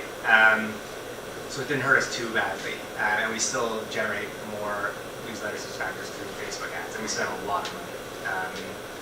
And then Instagram, I would say, hurt more because Instagram had kind of taken a shift. Like it used to be this, I didn't like it as a platform. It was like where you. That's because you're old. Yeah, that, and also I just found it like where you posted about how fake fake photos about how glam your life is, And then somehow like the last few years it became this place where a lot of movement and political education was happening. And so that was probably the platform where we had the most engagement. And I feel like in the last few months especially it would have exploded with all the Palestine reporting that we've been doing. But anyways, that's stuck now. We have the same situation where people always messaging us on Instagram being like, what, I can't see your stuff, like what's going on, what are you doing? Just go to our website. I love the voice. But we're making do. It sucks. I think it's gone for good as far as I can tell. Yeah. We're not getting Facebook and Instagram back. We were trying like funny things like using a US VPN to post on Instagram because for a while it looked like the censors at Facebook and Instagram were not that savvy and we were getting through by posting through a US VPN, but then they shut that down. I consider whether we should like create a new account that's like a community group or friends of the breach, but I kind of like just don't want to have to start another account. And we also reluctantly, at least for the older folks on the team, begrudgingly started doing TikTok. So you can still check us out on TikTok. We make videos there. So we're making Not for long. We're making do what we can. That too, at some point we'll get shut down and then we'll be back to YouTube, which has not been very friendly to progressive outlets in the last few years, and our website. Yeah, I don't have a ton to add there. I think because a lot of independent media doesn't depend on advertising, the traffic from Facebook never really mattered. So that's always been fine. Again, I think we were really hurt a lot by the loss of Instagram, just because it really was a great community platform for us. We were trying to reach like Black communities, Indigenous communities. They were really active on Instagram. We tried the community route for a while, but they let us through for like 2 weeks and then closed us down. And it sucks, but I think the reality is like we invested a lot of money into those platforms while we were working, and eventually, like they're still they're corporate owned, and their interests are not our interests. And I don't even just mean like the interests of our outlets. Their interests are not in Canada. Their interests are not in community. Their interests are in profits. And so like even this week, I think Instagram changed their algorithm again, and so they're completely deprioritized all political content. And political does not just mean politics. It basically means anything that's not fluffy entertainment. So anything that they call special interests. So Jesus, that's such a vague. So it's definitely, it's elections and politics in that sense for sure, but it's also it's like social issues. So it's LGBT content probably. It's everything.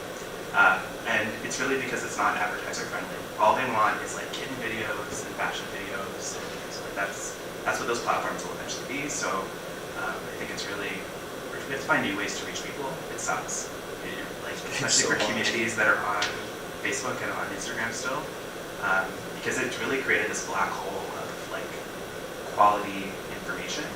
Because we're all blocked on Facebook. Yeah. But you know who's like not blocked is like Is Rebel News not? really high. Like these like Urban Buzz Yeah. places. Oh yeah, 'cause they don't like They're not Awesome. news. We're not Yeah. news. Yeah. So like they're still around. And so like I see it a lot in one of these community groups that still exist. They're like, hey, this is happening in your community. And normally they would post an article from a newspaper or one of us or something, and now they can't. So it's literally just rumor because you can't publish like news. You can't publish any news content.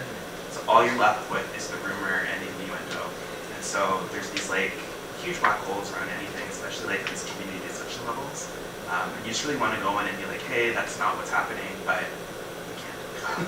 So it's really led to like a degradation of discourse beyond even like the left and progressive issues. It's just like, how can we make people as stupid and uninformed as possible? So that's where that's going. It's just like that Mike Judge film. Yeah, also like just to add, like I think I mentioned that a lot of like elders are very big leaders of the Eastern Door, and like sometimes I feel optimistic about like, okay, we need to find this. There's going to be some new social media someday, and this is all going to be solved. But like, it's so inaccessible. Like, there's so many groups of people who like don't even, because it's so complicated. Even I have a hard time understanding sometimes like what's going on with C18. Like, people don't understand, and asking people to like work out a whole other way. Like, we also launched a newsletter, which we probably should have had before, so I guess it's good that this like encouraged us to do it, but like people are confused about how to sign up for it and like don't have like a way to contact us, and it's just kind of put up a bunch of barriers between like readers and the outlets. So Thank you so much. That's super insightful.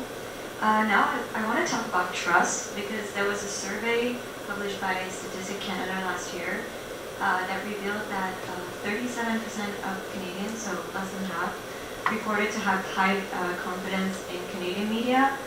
What's kind of concerning is that in the same survey, Canadian media had the lowest level of confidence was behind the police system, the justice system, the school system, and the federal parliament.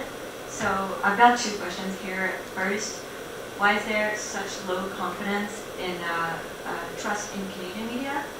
And then for you guys as journalists, how do you manage to build trust and sustain trust when reporting on communities, especially when you're working with communities that are often marginalized and whose voices are either excluded from the mainstream media or misrepresented?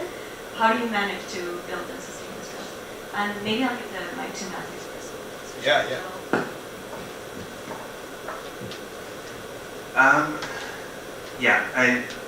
I think the lack of trust is not surprising, but it's also really hard to use those kinds of statistics, because I think if you had to like ask them like, when we say media, who are you talking about?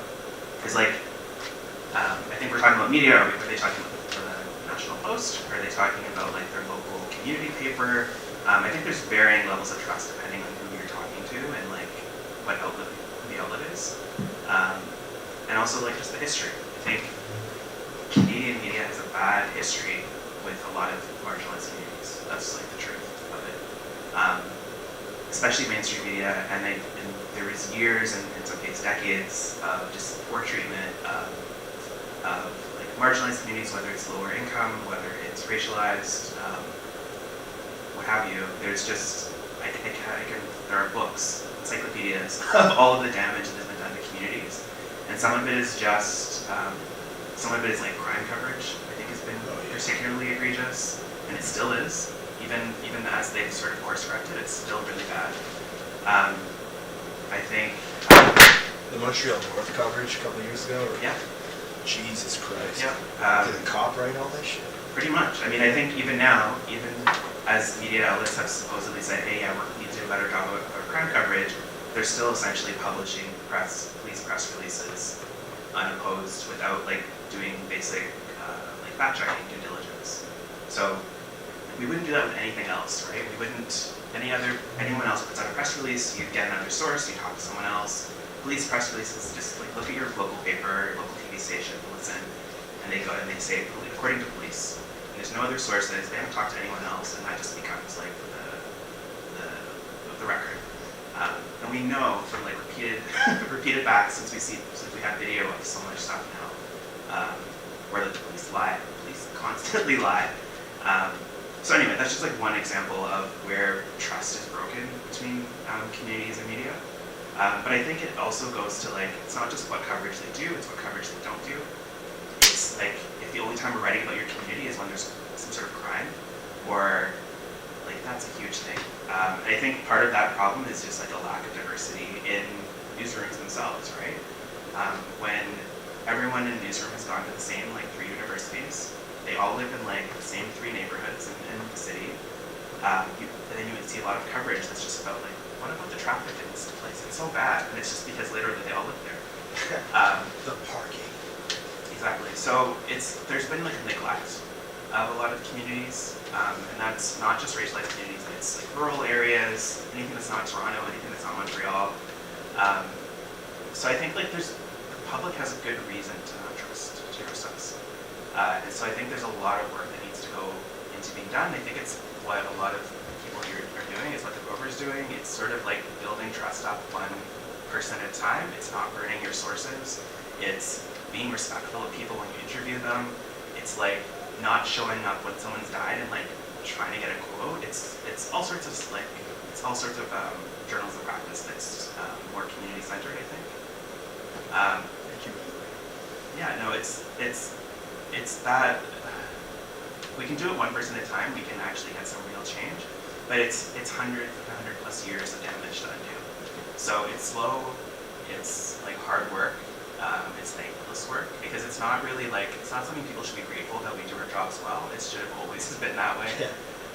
But it's been a huge lesson to unlearn for a lot of people. We're seeing like personally for us, we're seeing a lot of like change and results in the way we do stuff, because like sometimes we don't do stories if we can't do them well. If we can't find a way to do a story covering an Indigenous community that's respectful, we're not going to do that story until we have the resources to do that. That's a lot more to talk about, but I think we covered most of it actually. Not much to add. No, I mean, I think it's actually a welcome development that people are that skeptical and suspicious of the media, and that such low trust exists. I think people are wise to how, especially the establishment media operates. They don't cover power; they cover for power. They don't, it's literally their job to undermine, smear, and stigmatize movements for liberation in particular, and activists. We're seeing that in spades right now, with the Israeli assault on Gaza. There's daily misrepresentations and smears of the Palestine Solidarity movement in the daily newspapers and Big, broadcast big news in this Warren country. Kinsella. Did you read? Yeah, I mean, Warren Kinsella is an especially cancerous example. He's also very litigious, so I think he sees this, he'll probably try to sue me. Warren, I said it. But I think it's a structural feature of the establishment media in this country. They are literally doing their jobs when they stigmatize and undermine working class communities, racialized communities, activist movements. Yeah, I think what we try to do as independent media is try to flip that reality. We try to give activist movements a fair hearing. You know, rather than lampooning or stigmatizing the visions that they're putting forward, whether it's defund the police or land back, we try to explain it to people on its own terms and report on it in a fair manner. And I think that's probably the best way to rebuild credibility. I don't think independent media has ever lacked for credibility. I think often our biggest challenge is like getting our reporting in front of people. Because if you don't have that capital investment, you don't have that reach to start with, it really is just about getting your stuff to people. I think when people read our stuff, and they're like, oh wow, like this is very different from what I get on the daily. And they build a very different relationship to it. And I guess I would say one last thing I would say about building kind of credibility or trust is that we are. It's possible, I think, to be radical but also credible by being transparent about your politics, but then also very rigorous about the kind of journalism that you do. Like there are aspects of the journalistic tradition that I think are important, like fact checking, like credible sourcing, like Challenging your own assumptions. exactly, issuing corrections if you make them, So we do those kinds of things. I think that provide that edifice of credibility, but also we're snarky, we're we're irreverent, we're biting in our journalism, and that's something that is not common in the kind of objectivity voice. So we wear our politics on our sleeve, and I think that also helps people understand where we're coming from and what we're about, and they can trust us as well. Yeah, I think with regards to your first question, I would recommend this Front Burner episode from maybe last week with Jamie Poisson. She's speaking to, I believe, a Palestinian woman at a protest outside one of the real estate Oh yes. seminars that were selling illegal plots of land in Palestine, and the person refuses to speak to her, and she asks why, and the person basically says, because I don't trust you, why should I trust you? And I just think her points on that, the way that she left in the entire interview, I thought was very meaningful and really addresses that point. As for earning trust, I feel I think what you were saying a second ago, obviously there's a huge history that means that people have very valid reasons not to trust journalists, especially as a white journalist working in an indigenous community. People obviously have a lot of reasons not to trust me. So I think first of all, it's not a personal thing, and I think one of the worst things that you can do is make it about you and take it personally. People have a right to want you to prove to them that their story is safe with you. It can be hard in community news because sometimes people won't trust you because they had a fight in high school 40 years ago with your coworker. So that can be kind of a hurdle. But there's been at least one I can think of, someone really refused to speak to me for a long time, really was kind of quite confrontational about it, and made it known that they didn't trust me or trust the Eastern Door, and over time that relationship has entirely changed, and I feel like they have kind of changed their attitude towards news as well, because I think they've acknowledged that they don't have to like or agree with every single thing that the paper puts out in order to still know that what they have to share is like meaningful news. So I think even talking to people about why they don't trust you and seeing if you can kind of address that is important. And then, yeah, also sometimes I feel like people's personal disagreements or unhappiness with articles in the past can put them off talking for articles now, and I think it's important to kind of sit with people, explain to them why it's meaningful for them to share now, especially if it's something related to good news, or, you know, especially like children, like the school did such and such. Really explain to people why they should share their story, and also explaining, most of all, like kind of how the journalistic process works. I feel like, because I didn't go to journalism school, obviously, because McGill does not have one, and a lot of my coworkers went to Concordia, so they know so much more about just like how journalism works. And I think it's easy to forget, if you did go to J school, that most people have no clue, like kind of what the editing process looks like. Even just now, like someone from like a large corporation, like almost didn't talk to me because they wanted to see the article before it was published. And like that's like something that people say like every single week, but they don't understand why that makes no sense and why that would be ridiculous. And like it is kind of important to give people the benefit of the doubt. Like they might be defensive, but it's because most of the time they don't want to come up with something stupid. So yeah, kind of explaining carefully why some decisions are made. And I went to a workshop series, like Spotlight Child Welfare, a couple weeks ago. And there was a panel of kids who had been through foster care, adults who had been through foster care as kids, and they were kind of talking about that, not showing people the article before it's published, and they kind of made me think a bit deeper about that, because they were saying that they felt that they'd been like taken advantage of.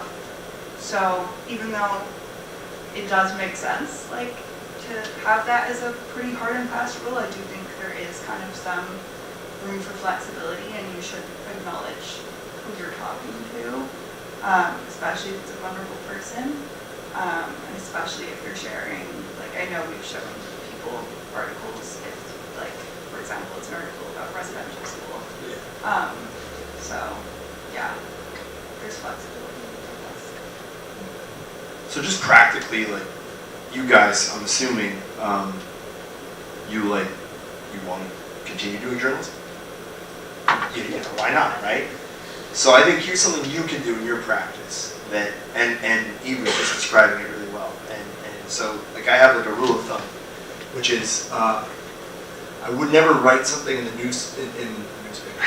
I'd never write something that I wouldn't say to someone, like, were they right there, you know? And it might sound like, oh, well, then you put kid gloves on for everyone. But like, no, I can say to a politician something that is walking right up to the line of mean, you know, or very direct or very blunt. Like, I don't have a problem saying that to like a seasoned politician, but you have to acknowledge that there's a human being on the other end of your article.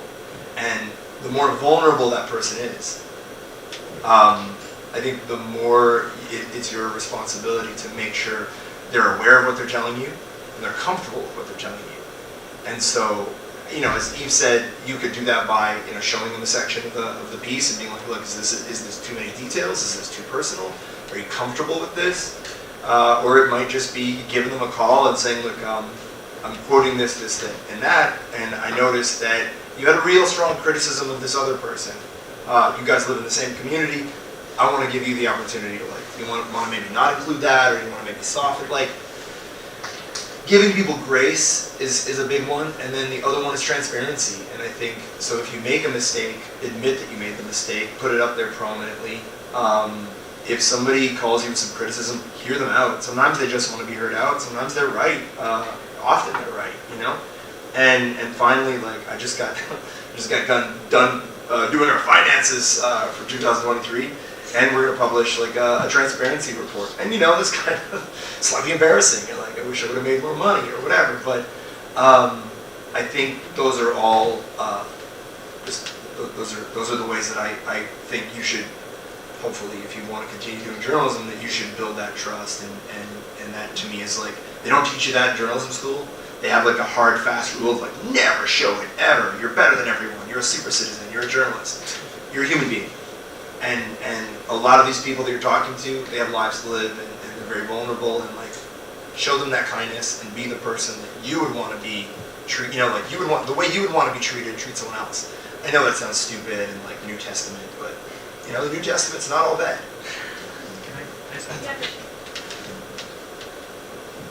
Yeah, I think you both raised some really important points. One thing that journalism emphasizes is consent, but we never actually practice it, at least not well. So we're talking about like interview subjects, and particularly not just consent, informed consent.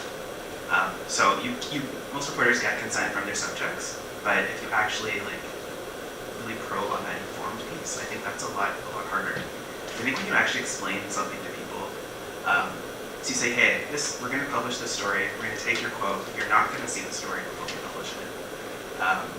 If you have a problem with it, we're not pulling it down. We don't unpublish stuff. This story is still going to be here up online in 10 years. Are you good with that?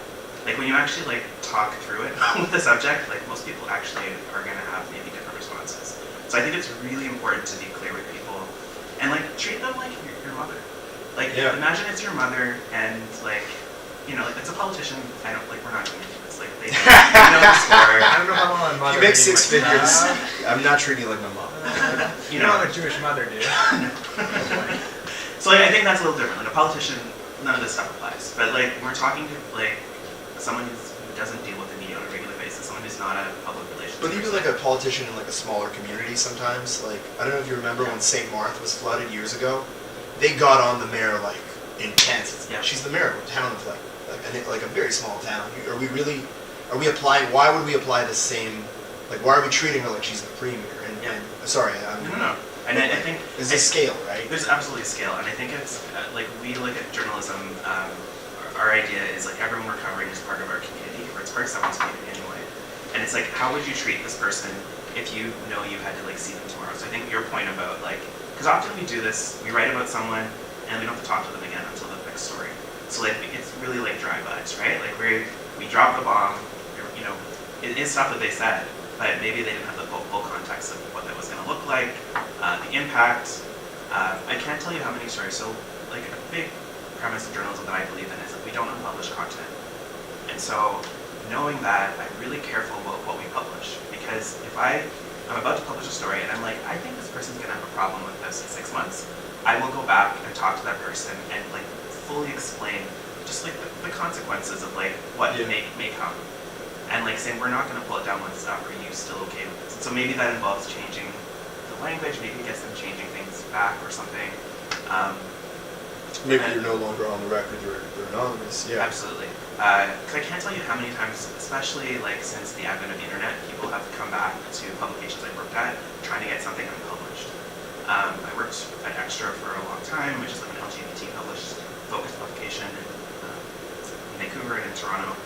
And we would have people coming trying to get photos unpublished from like what were like society type pages, because like it was a picture in like a gay club. It wasn't anything, there was no nudity, nothing like that. But now they're trying to apply to be a teacher, and this shows up when their name gets Googled. And so like it went up against our stuff because we don't unpublish anything. Yeah. But yeah, there's also the consequences. So it's really important.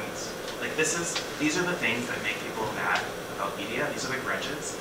And so like if you treat people, I don't want to talk about like treating people like customers. I think that's gross. But like if you think about in the same way like customer relations in a way, like is this person going away from this interaction? Are they going to be happy? And I don't want to say happy actually, but like will they feel like they were treated fairly? Will they feel like you didn't cross them, you didn't screw them over? Would they feel comfortable talking to you again? And so I think like we put every interaction, whether it's readers, whether it's interview subjects, you treat everyone incredibly well in that, like, I'm not gonna quote the New Testament, but like, I won't go that far. But yeah, treat everyone as what, like, as your mother or someone you really love. It's not your mother. I mean, one useful way of thinking about it is that you want to practice a non-extractive like model of journalism. And you mentioned like free. I mean, I think of it as FPIC, free, prior, informed consent, which is what mining companies and extractive companies in this country don't do, right? Which is fly into a community, set up camp, pillage the earth, and then take off. And I think the traditional establishment model of journalism is very, very similar when they deal with especially vulnerable So did you see sources. the New York Times piece on was it Dorset Cove? They did this like big piece on an arts community in Nunavut or in Nunavut. Sorry, it's real quick. And they just turned it into this screed about how everyone up there is drunk or in like the opening scene is a description of domestic abuse, and like New York Times goes in there, drops their reporter off, picks the reporter up, leaves. Everyone's fucking furious, of course, right? Because now the main thing everybody in the world knows, one of the world's biggest newspaper, the main thing everybody knows about your community, which is full of amazing people, which is full of survivors, which is full of artists, which is full of super capable and wonderful human beings. The main thing they know, drinking and violence. And that shit happens all the time with the paper of record, to say nothing of like their latest incredible fuck up, which I'm not convinced what I would call a fuck up, but I'm sorry. Can I have something?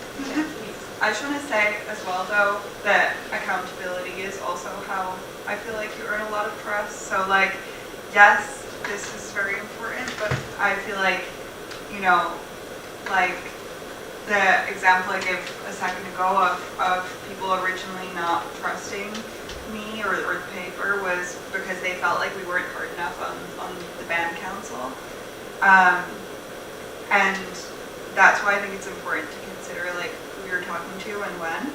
I think that like if someone is in a position of power and does say something in an interview that they know is recorded and that they know anything they could say could go in the paper, even if it's something that like, they say it and you think like, oh, that's like a rough way of phrasing that, like they did say it, they are in a position of power and they are talking about people that like elected them. So Yeah.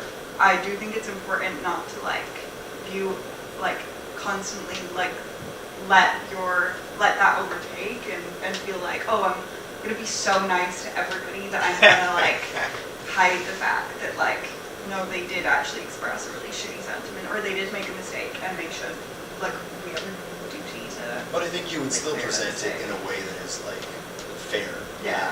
And you would be able to say what you wrote to them to their face. Like I think Yeah. you're doing it like Yeah, you're not doing it out of like glee, like hey, we're leading with the whatever. Like I'm hesitating. My brain is all over the place. I'm sorry. My kid's not sleeping these days. It's insane. Neither are you.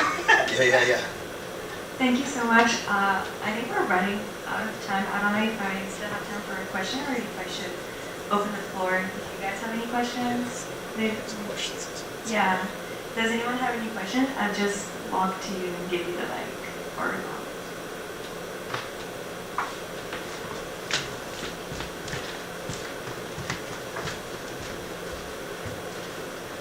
You spoke a lot about establishing trust like preemptively and during the process, but are there ways that you support, particularly when you're interviewing people, talking to people from marginalized communities? Is there any way you support, like what ways you support them after the process? Because I feel like, especially when you're talking about personal things and you're revealing like your name and things like this, you can feel like very raw and exposed and vulnerable afterwards. So I don't know, are there any steps that you guys take to support them post publication?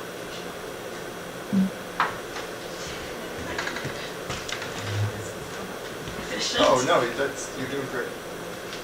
That was something they talked about a lot, the child welfare workshop series I went to. I find that like I mean, I'm still a new journalist. I feel very shy about sharing my articles with my sources afterwards, even though I know that that's like what you should do. So nerve-wracking. I'm like, especially if they just see the message and don't reply, I'm like, Oh yeah, God, okay, awesome. Yeah. But Then comes the apology message. I'm yeah, sorry for not liking it. yeah. So I sometimes have avoided that.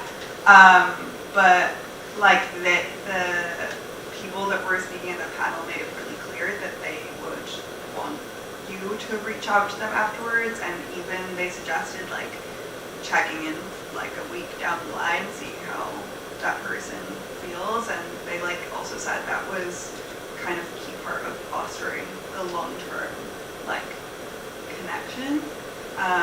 But personally, I find that very hard because I find it really blurs the line of like professional versus personal, because obviously you are involved in these people's personal stories, because some of them have told you like things they've never told anyone before. So maybe one of the more experienced journalists here has some thoughts on that. Yeah, go for it. Okay. Real quick, yeah, checking up is a good idea. And sending the article to that person right away is a good idea, so they don't get it from somewhere else, so they know, like, hey, I stand by this. My phone's always on, everyone's got my phone number. I used to have it on my Twitter, like, that's how, like, because I just believe in, like, just kind of radical transparency. Boundaries, man. I know, but I mean, and obviously I took it down eventually because, you know, what do you think happened? What do you think happened? So stupid. And you know, but I think. Rob Ford. Yeah. Well, that also won in the election. That didn't end well. All those, yeah. Well, Jesus Christ, there's a whole nother fucking kettle of fish, eh?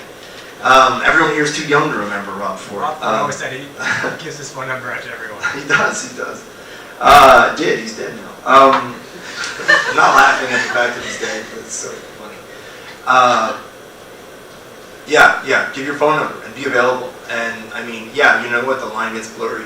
You walk up to someone, you sit with them, you share something super intimate, and it's very hard to then not get closer, right? And like the Eduardo Malpica stuff last year, this guy who disappeared and his body was later found, but there was a months-long period where he was just disappeared. Of course, I am still in touch with his wife over a year later, you know, we still talk, and Christ, I might even use the F word, we are probably friends, and it's hard, but at the same time, that produced a ton of journalism that wouldn't have been possible if there wasn't a trusting relationship. And do I feel conflicted about the friend, like 100% I do. It's really weird, but I also feel like this is someone who didn't have anything in her corner at one point, or anyone, didn't feel like she had anyone in her corner except for a few people in her community, and the institution of journalism. And I think, unfortunately, this whole objectivity thing is I mean, it's impossible, right? And that, what I'm describing now, pushes it about as far as you can go before you're totally in someone's pocket. But I don't know how else to do it sometimes, like other than to like really have them trust you and have them know that you're there, even when it's shitty, even when it's over, even months later, even if there are bad ideas in your head, you're there. Sorry. Well, I apologize for extending the blurriness further, because I guess I would say that, and I think this very much animates the mission of the Breach. Like, many of us started as organizers before we were journalists. And those relationships that we have with communities in struggle are the starting point for our journalism. Like, I very much think of journalism and writing as a political tool to advance the interests of movements. Now, I know lots of people might say, or some people might say, that that's not journalism. But I think you can do journalism that is still critical and rigorous and stands on its own terms and presents its evidence while being in alignment and common cause with movements. And so,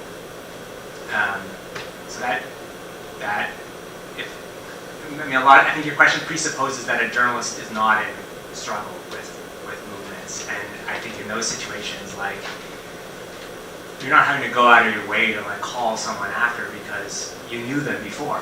You and you were advancing similar interests and similar aims, and so you're in a long-term relationship. And I mean, there are stories that I do that are just like pure investigative work that come out of access to information requests or come from kind of sleuthing. But a lot of stuff comes from tips from people in movements who are like, because activists and people in movements understand issues the best. They understand how power works the best. They understand what power is out to do, who it benefits. And my view has always been that activists have the most important knowledge that journalists can then work with, and collaborate on. And so, yeah, a lot of the relationships are long-term ones. And so, yeah, you do hope your journalism advances those interests. Not in a direct, like, propagandistic way, because then that's when I think it doesn't become journalism. It just becomes agitprop or sloganeering or kind of campaigning. Yeah, so I think that will always inform how you write it, and will also mean you're accountable, and you're going to get shit from people. And I've certainly gotten shit, from people when it comes to how you frame the story. And there's always kind of like intimate negotiations over what can be said and what can't be said. And I've certainly fielded lots of phone calls from people after something's published, where they're having that kind of freak out, right after something's been published. And then you need to talk people down, talk them down, or sometimes you're making, small tweaks, which of course is a kind of gray zone. There are substantial tweaks and you want to, acknowledge that in your article. But I would say that there's no cut and dry answers to this stuff, and there's always some give and take and negotiation involved, making it messy. But if you're very transparent about the kind of moral compass that you bring to the work, then I think people know what they're getting from you. I think specifically if you're talking about like vulnerable communities or vulnerable people, I don't disagree with anything anyone said, but I think like situations are different, and I think in some cases boundaries actually are really important. Not in any of the cases that you've talked about specifically, but I think sometimes you're dealing with people when they're at the most vulnerable places in their life. Sometimes it's like the worst thing has just happened, someone has died in their life, and you're appearing and following on what Martin said about not doing extractive journalism. Sometimes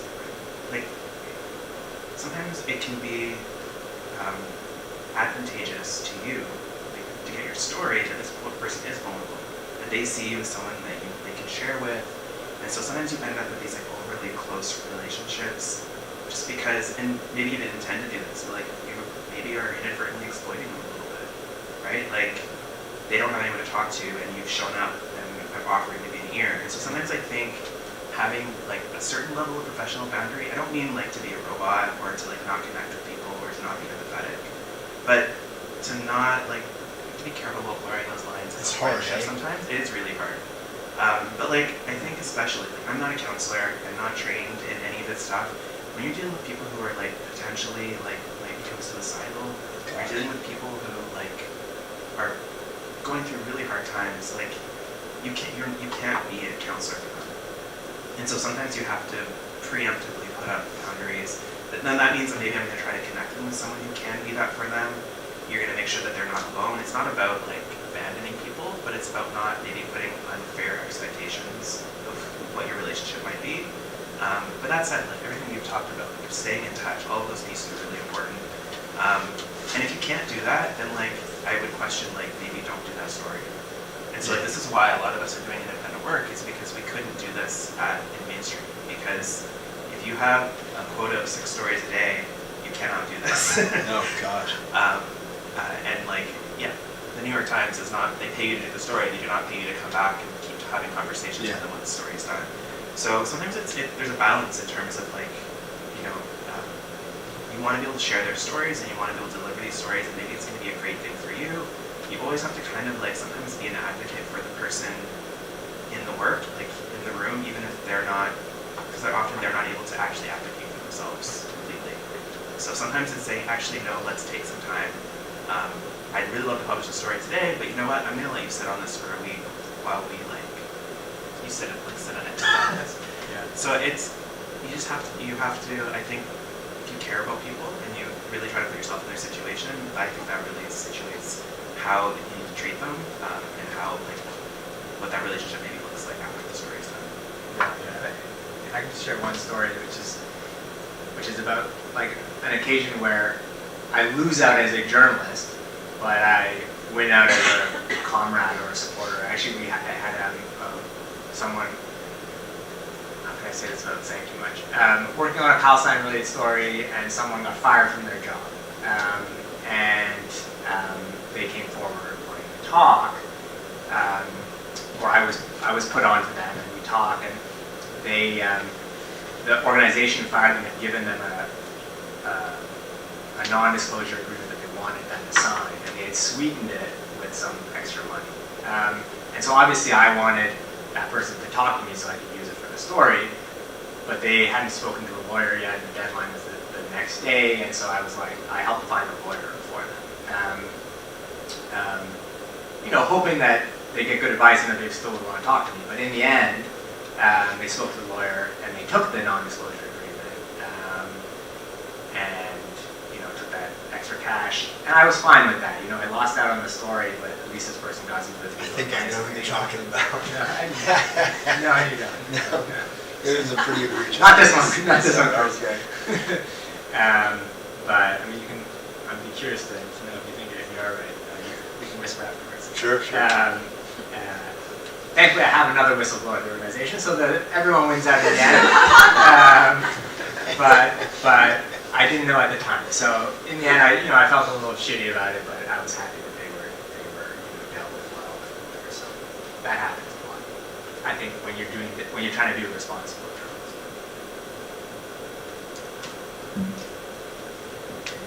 Do we have any other burning questions? Nothing? Okay, well in that case, I just want to thank you all for coming. Thanks for hosting. Yeah, and maybe a little round of applause for Thank you so much.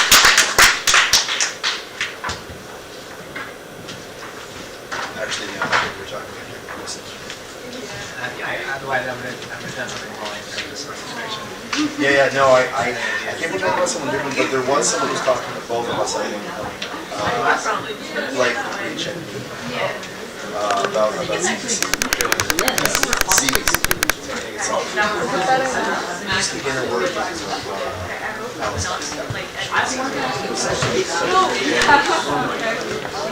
maybe it's not you, I think it's someone else. Are you serious?